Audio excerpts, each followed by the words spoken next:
Oi pessoal, tudo bem? Vamos continuar lendo Conversando com Deus. Esse livro é do Neil Walsh. A gente já conhece o Neil Walsh, a gente sabe que ele é um autor, um escritor lá dos Estados Unidos e ele é um mensageiro espiritual e o trabalho dele tocou o coração de milhões de pessoas através das instituições que ele tem ali e também através dos livros dele, como esse aqui, que faz parte de uma trilogia. E ele disse que esse livro, então, ele vai responder algumas questões que a gente tem, como se Deus tem senso de humor, se o inferno existe, quem for um Buda e Krishna, por exemplo. Mas ele disse que esse diálogo que vai mudar a nossa vida só vai ter esse efeito se a gente estiver buscando essas respostas, essa verdade com o coração sincero, a alma ansiosa e a mente aberta. E nós estamos quase no final do livro, nós estamos no 12º capítulo e nessa parte aqui a gente estava ali onde Deus estava discorrendo sobre afirmações. O Neil Walsh disse, qual é o truque por trás da prática das afirmações da nova era? Isso de que a gente já ouve sempre dizer que para a gente estar fazendo com que a lei da atração ela funcione para a gente, que a gente deve também estar fazendo afirmações positivas. E aí Deus sobre isso ele esclarece. As afirmações não funcionam se forem meramente afirmações do que você quer que seja verdade. Só funcionam quando são afirmações de algo que já sabe que é verdade. E aqui eu acredito que é aquela coisa da gente já saber que é verdade, não ter nenhuma dúvida, vibrar naquilo que a gente está querendo e não na falta daquilo que a gente está querendo. Desculpa, gente, eu pisei aqui num galho seco. É que eu estou em cima de um monte de folha, eu estou afundando. Enfim, aí no vídeo anterior, depois que Deus explicou contudo em seu estado de desenvolvimento, não fique surpreso caso deixe de se preocupar com o sucesso terreno. Ele diz que à medida que a gente vai evoluindo, às vezes a gente já começa a não se preocupar mais com o sucesso. A gente buscar mais ser quem a gente é do que fazer alguma coisa para ter o que a gente deseja, porque antes de ter a gente precisa ser. E aí o Neil Walsh pergunta o que isso significa, e aí Deus discorre sobre isso e conclui o que eu fiz até o vídeo anterior. Deus conclui dessa forma. Dessa forma, o ciclo de criação e experiência, planejamento e execução, conhecimento e avanço rumo ao desconhecido continua agora e para sempre. E aí, para entender direitinho, há que se ver o vídeo anterior, e além do vídeo anterior, tem muitos outros, porque eu fiz o livro desde o início. E eu deixo a playlist de toda a playlist com todos os vídeos aqui, se você quiser ver, tá bom? Para entender direito. E aí, Neil Walsh fala, ufa, porque eu acredito que é porque a resposta de Deus foi bem longa, ela pegou uma página aqui. Deus respondendo sobre isso. E aí vamos ver o que Deus diz. E há muito mais a explicar, muito mesmo, mas nunca em um único livro e provavelmente não em uma única vida. Contudo, você começou, o que é bom. Apenas lembre-se disso. É como o seu grande mestre William Shakespeare disse: há mais coisas entre o céu e a terra do que imagina a nossa vã filosofia. E Deus filosofando aqui, gente, para mostrar que a gente tem muito tempo para evoluir. Olha aqui, ele disse, mas o que é o mais importante? É a gente começar, a gente colocar a mão na massa. O que está me vindo agora é, se a gente quiser, aquilo que eu já ouvi dizer, quando a pessoa como diz, encontrando uma solução, quando a gente já encontrou há muito tempo, a gente diz, enquanto você estava indo com a farinha, enquanto você estava indo com o grão, eu já estava voltando com o bolo pronto. Ou seja, isso que ele está dizendo aqui é que há muito mais a explicar, mas o melhor é que você começou. A gente tem que pôr a mão na massa, a gente tem que pegar o grão e ir lá e plantar se um dia a gente quiser ter o bolo pronto. E aí ele traz Shakespeare que realmente há mais coisa entre o céu e a terra do que imagina a nossa vã filosofia. E é só à medida que a gente evolui que a gente vai descobrindo. Eu acho que é aí que está a grande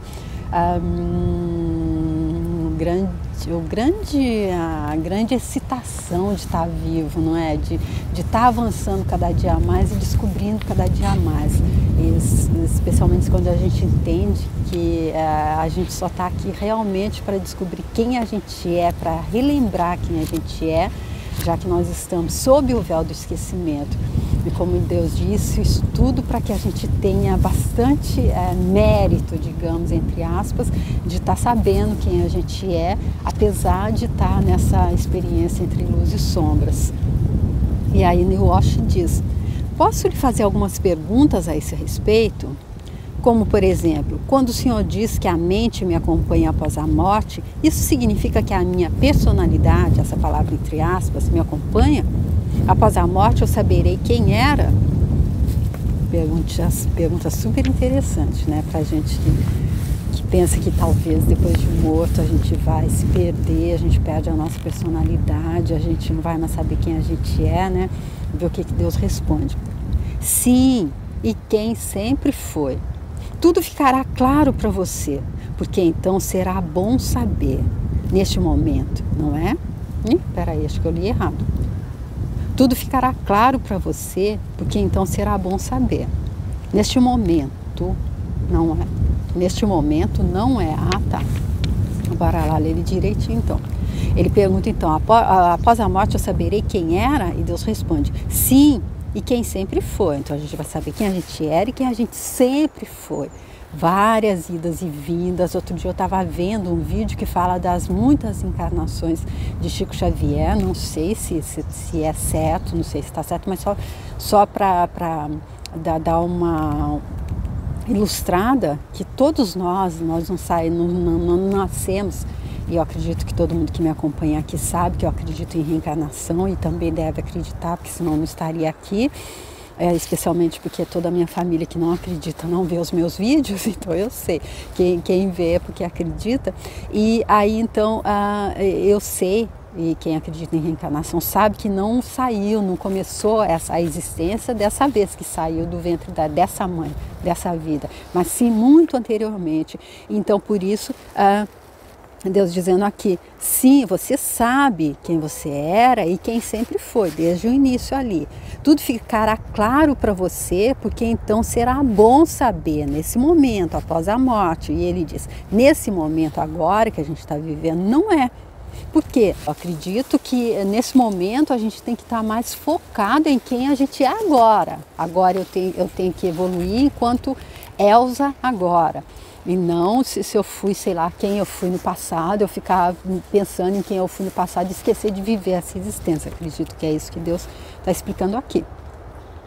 E aí o Neil Walsh diz, e no que diz respeito a esta vida, haverá um retrospecto, um acerto de contas? Resposta de Deus. Não há julgamento no que você chama de vida após a morte. Não lhe será nem mesmo permitido julgar a si mesmo, porque você certamente seria muito rigoroso, visto que é muito crítico e implacável consigo mesmo em sua vida atual. Não há um acerto de contas, polegares para cima ou para baixo. Apenas os humanos, assim que eu consegui descolar a página, apenas os humanos são julgadores, e porque não presumem que eu devo ser. E porque são, presumem que eu devo ser. Contudo, não sou. E esta é uma grande verdade que vocês não conseguem aceitar. Mas embora não haja julgamento após a morte, haverá a oportunidade de rever tudo que você pensou, disse e fez na Terra. E de decidir se é isso que escolheria de novo, baseado em quem você diz que é e em quem deseja ser. E aqui eu não encontro incoerência nas palavras de Deus, de acordo com aquilo que eu também aprendi, entendi, lendo os livros de Chico Xavier, Allan Kardec, que diz então que não há realmente esse Deus que julga, esse Deus vingativo que julga, separa, condena, aplica a pena de condenação, manda para o inferno. Esse não é o Deus que Jesus Cristo veio nos apresentar. E da mesma forma, não há nenhum julgamento a não ser o da nossa própria consciência. Então, eu vi uma pessoa, não lembro quem, dizendo em um vídeo que somos nós que ficamos um pouco envergonhados até quando a gente vê, quando ele diz aqui: embora não haja julgamento após a morte, haverá a oportunidade de rever tudo que você pensou, disse e fez na Terra. Então, eu acredito, esse vídeo dizer que é a gente mesmo, nesse momento, que vai ali ver tudo que a gente pensou, disse e fez, a gente é que se condena, é a nossa própria consciência. Porque se a gente está despertando, se a gente está evoluindo, a gente está indo em direção, como ele diz, baseado em quem você diz que é, em quem deseja ser, aí é a gente que vai dizer: oh meu Deus, olha o que eu fiz.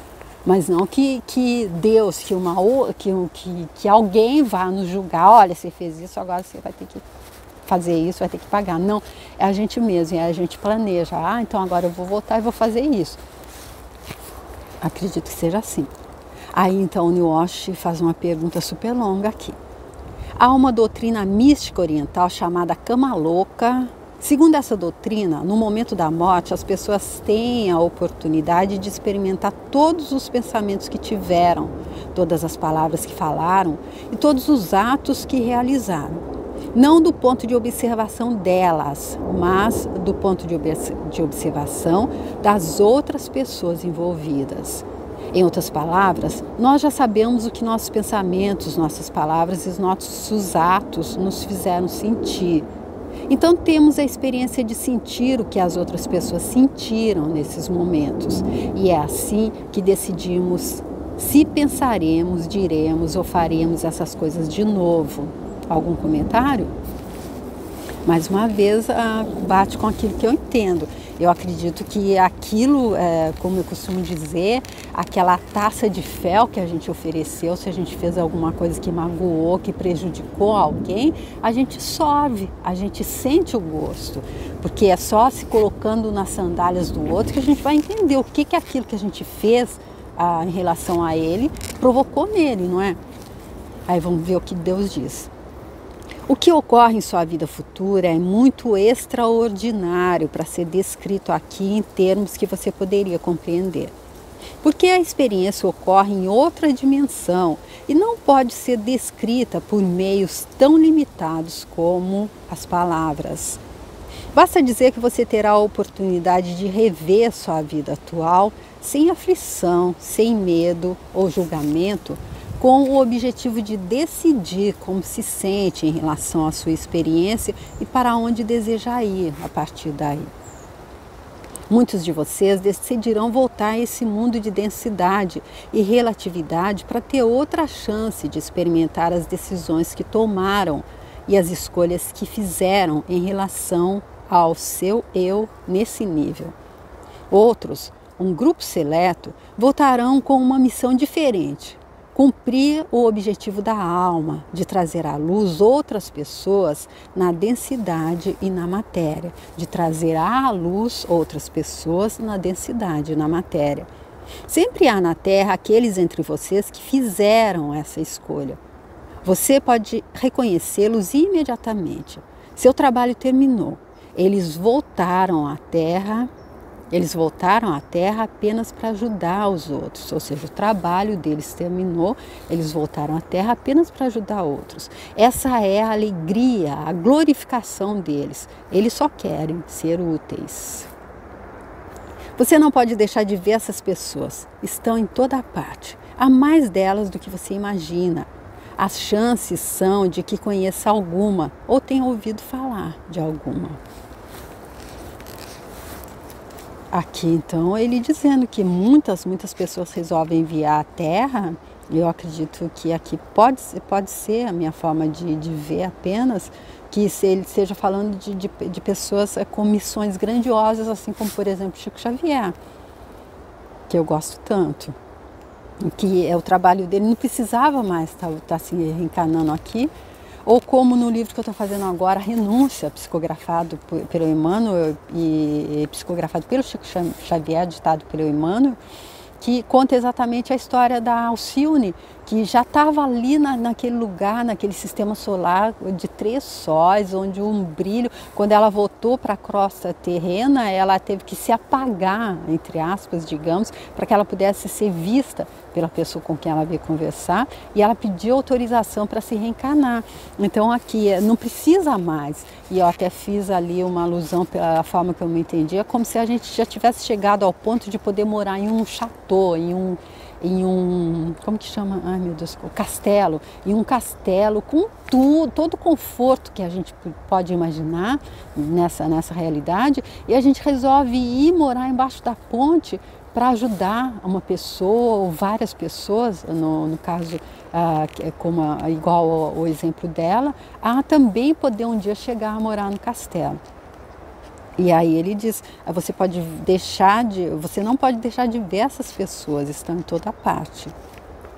E aí o Neil Walsh diz, assim, eu acredito, não vou dizer, ele diz, eu sou uma delas? E Deus responde, não, se tem de perguntar, não é. Uma pessoa assim não faz perguntas a respeito de ninguém, não há o que perguntar. Aqui, quando eu ouvi a pergunta dele, eu pensei, a Chico Xavier não perguntaria isso, e aí é o que Deus está dizendo. Você, meu filho, nessa vida é um mensageiro, um precursor, um homem que traz novidades.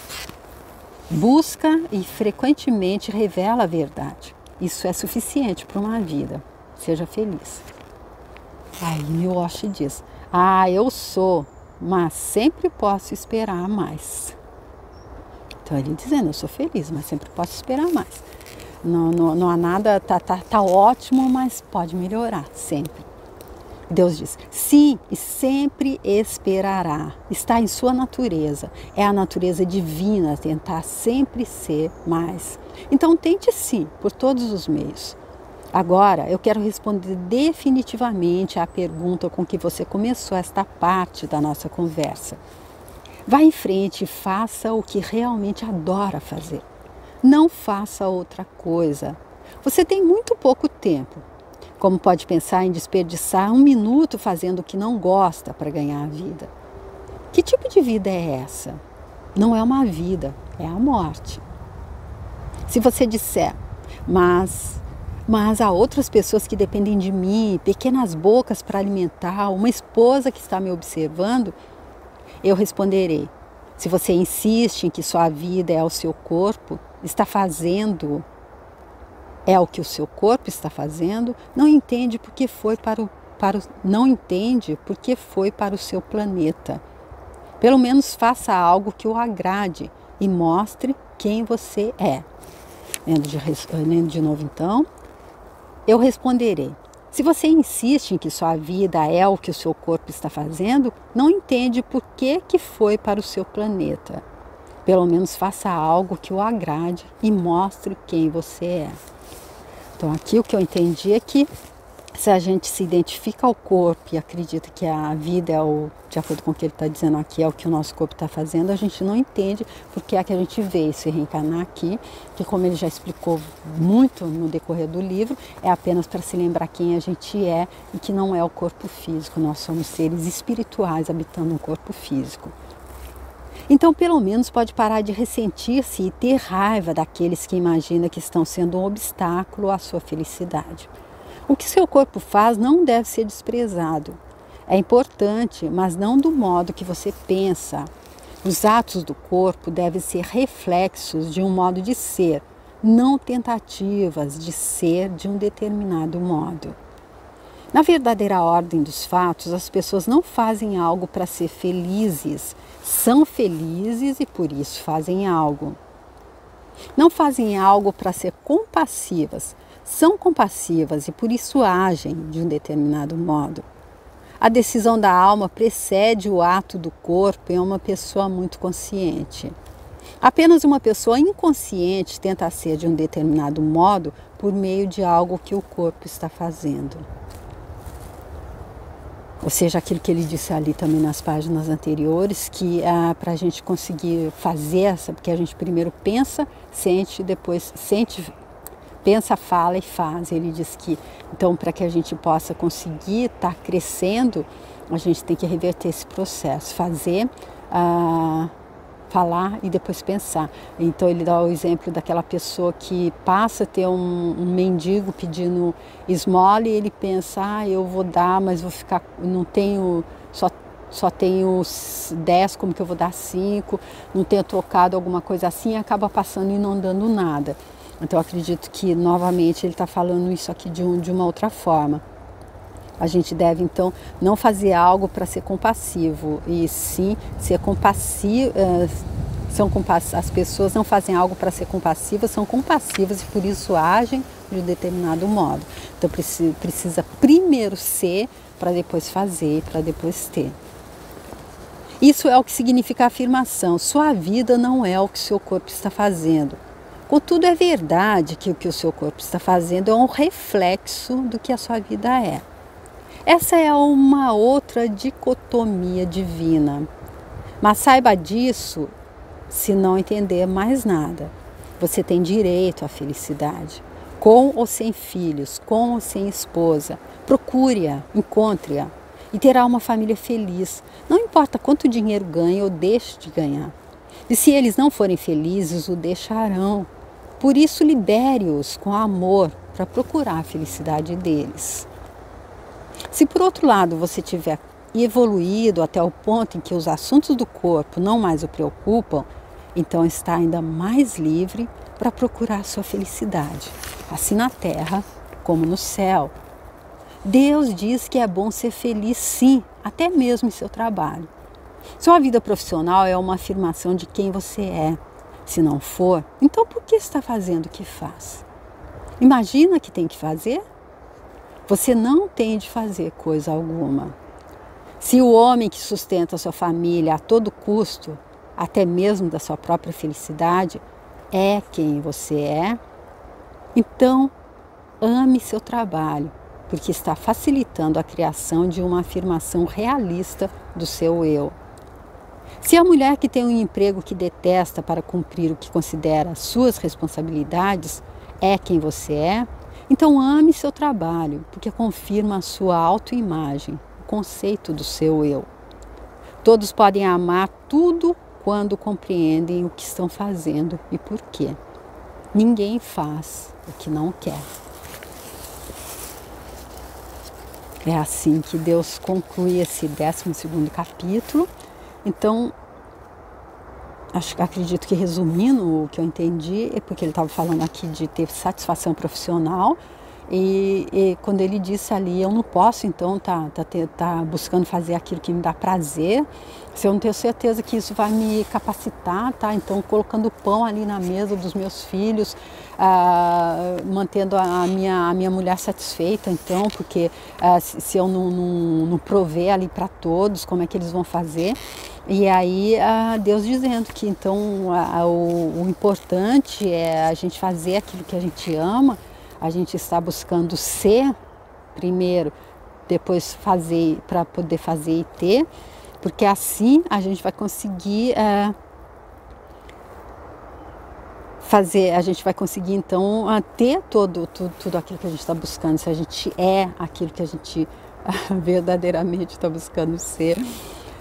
No nosso trabalho, se a gente se entrega, eu acredito, ao trabalho e a gente tem amor àquilo que a gente faz, então a gente só não vai fazer só quando o chefe está ali observando, quando ele falta a gente já não faz mais nada, a gente não vai fazer só exatamente aquilo que foi dito para fazer, a gente vai lembrar aquela máxima, pediu para andar 1 milha, andar 2, porque a gente gosta daquilo que a gente faz, então a gente vai estar... a gente vai estar confirmando a nossa autoimagem, o conceito de quem a gente é. Todos podem amar tudo quando compreendem o que estão fazendo e por quê. Ninguém faz o que não quer. É assim então que Deus concluiu o 12º capítulo. Vamos para o 13º no próximo vídeo. Eu espero que você venha comigo para ver como é que vai ser. E se você gostou, quiser compartilhar, curtir, comentar, eu te agradeço muito. Se você quiser entrar no meu canal para ver os outros livros que eu tenho lá também, fico agradecida. Espero te encontrar para o próximo vídeo. Obrigada, tchau!